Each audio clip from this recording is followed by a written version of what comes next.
হলো সমুদ্রের মাঝখানে, নিচে কিন্তু সমুদ্র, এগুলো সমুদ্র, এটা সমুদ্রের মাঝখানে, এটা 13 বছর সমুদ্র। ওই যে রাখাইন রাজ্য, মায়ানমার। এটার একটা উপরে লেগে একটা স্পট এবং নিচে পিলার করা, নিচে পুরোটাই গভীর সমুদ্র।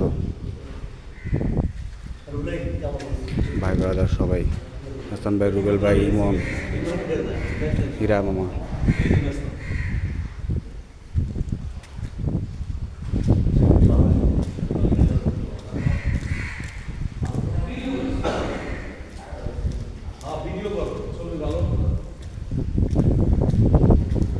ছবি তোলা ব্যস্ত ওরা।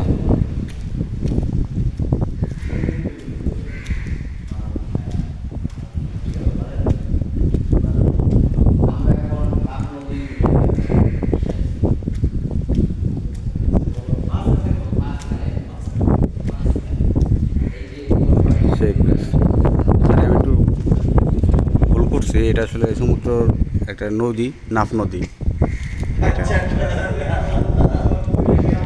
এই যে মামা, হীরা মামা, অস্থির অস্থির জায়গা এখানে।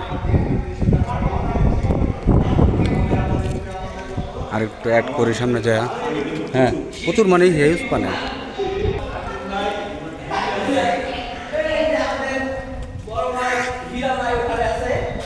বাংলাদেশ, মায়ানমার। এই যে বড় ভাই, হ্যালো। আমরা এখন শিরিন নিচে বিড়ির দোকানে আছি। এখন যাবো ওই পারে। শিরিন নিচে বলে বিড়ির দোকান রুবেলে।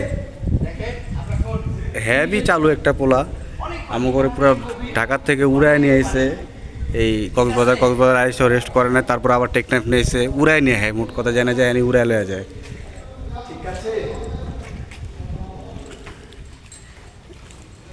এই যে জায়গাটা মানে ভয়ঙ্কর সুন্দর, একটা আছে না সুন্দর, একটা এটা হলো ভয়ঙ্কর সুন্দর। এটা লো মোশক একটা ব্যাপার, নিচে পড়ে গেলি মানে কি, সাঁতার তো পারি না, সাঁতার পারলেই বা কি এই জায়গাটায়।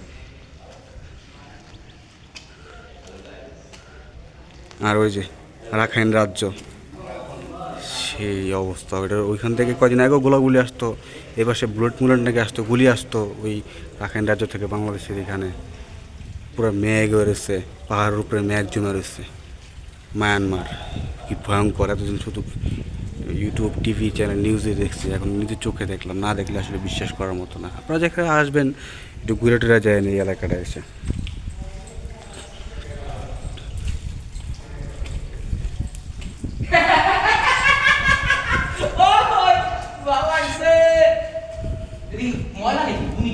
তারপরে এই একটা এলাকা আছে, এই এলাকাটা আশেপাশে যে সব কিছুতেই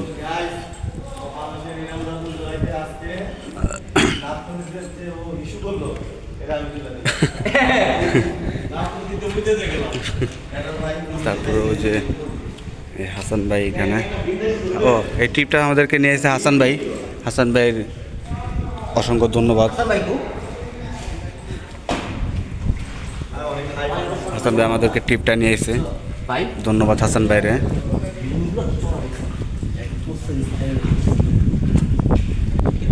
ঠিক আছে, আল্লাহ হাফেজ।